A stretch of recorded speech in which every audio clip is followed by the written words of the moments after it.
Jurors convicted a man of first-degree murder in the death of rapper Nipsey Hussle in a shooting that also wounded two other South Los Angeles people.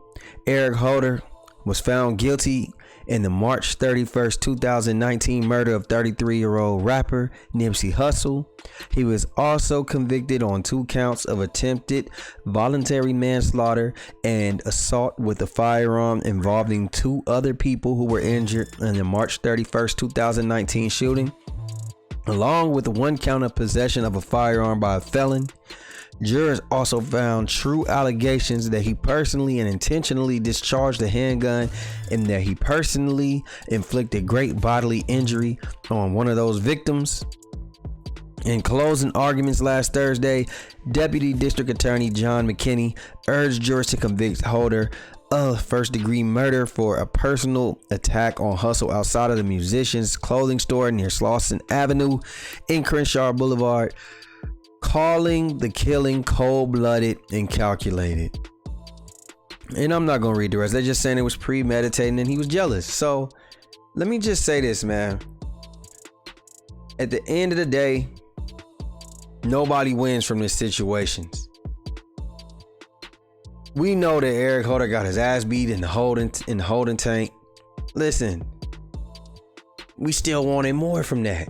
He still was able to show up to court the next day. There's no satisfaction in that. And at the end of the day, Nipsey Hussle ain't coming back.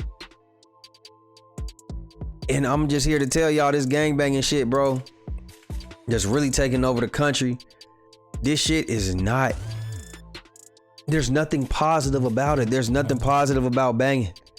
And that goes down to Chicago, to Atlanta, where we got the YSL shit, California. It's nowhere across the country has this shit been good, and it's just getting out of control. I mean, listen, Nipsey Hussle, I'm gonna be honest with you, the worst thing that ever happened to him was joining a gang. He was so much more than that. He was so much more, and it's no disrespect to the gangs, but he had a different path than a lot of the people that were banging. Yeah, there was probably 2 sides to Nipsey. One side that had him do the actual, cripping, and that helped him get to where he needed to be. But at the end of the day, it took his life from him. If Nipsey Hussle could probably do that shit over again, he probably would never join a gang. Never be on this crip shit. Because he ended up getting killed by one of his own homie over the rules and regulations that he was taught. He was taught to tolerate. Hey, listen, man, they saying you snitching. This is what it was. I'm coming to you respectfully. You need to handle that. You need to clear that up.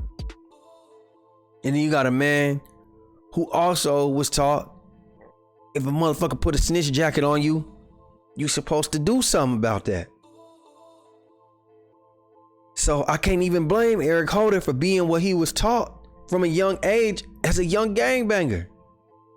Nipsey Hussle tried to be respectful, but at the end of the day, he took that as disrespect. As a civilian, I think Eric Holder is a fucked up individual. But if we go by these gang politics that I think are fucking stupid, where people take an oath to these gang politics when they were 16, 15, 14, 13 years old, and then you try to imply them same politics when you 33 years old, 32 years old. I wish I would. I'm 32 right now. I wish I would have the same beliefs and the same morals and principles I had when I was 13 years old. I didn't believe in shit when I was 13 years old, 20 years ago. That's what gangbanging does. And it come with jail. And that's what Eric Holder about to do. He about to do hard time in prison, probably for the rest of his life when he gets sentenced in a couple weeks. He's probably gonna die in jail, or he's gonna be an old ass fucking man that's gonna come home and not know shit about the world. He's already gotten his ass beat. He's gonna continue to get his ass beat. There are gonna be consequences and repercussions because there were people that love Nipsey Hussle, and this is what Eric Holder has to deal with for the rest of his life. That's all I'm trying to say.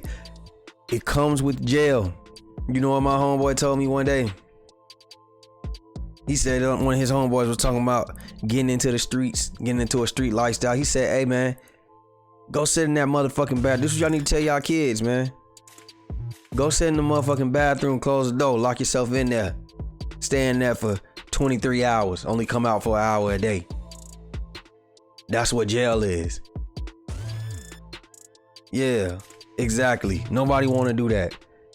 Y'all tell me what y'all think. Do y'all think that Eric Holder, is he looking at life? Do y'all think he gonna get life? Y'all think he getting that 30 years like R. Kelly? What y'all think going on, man? Hey, make sure y'all keep liking my videos. Y'all been doing great, man. I need y'all to keep liking my videos so we could keep staying in the algorithm, so we could keep getting these subscribers, and we can get to that road to 1,000, man. Like, share, subscribe, comment, hit that notification bell, and we out, baby. Boom! You are now tuned in to the LaFlare Lounge with your host, BigJusLaFlare. You are watching a master at work. Our Daddy Channel. Subscribe for Daddy Channel.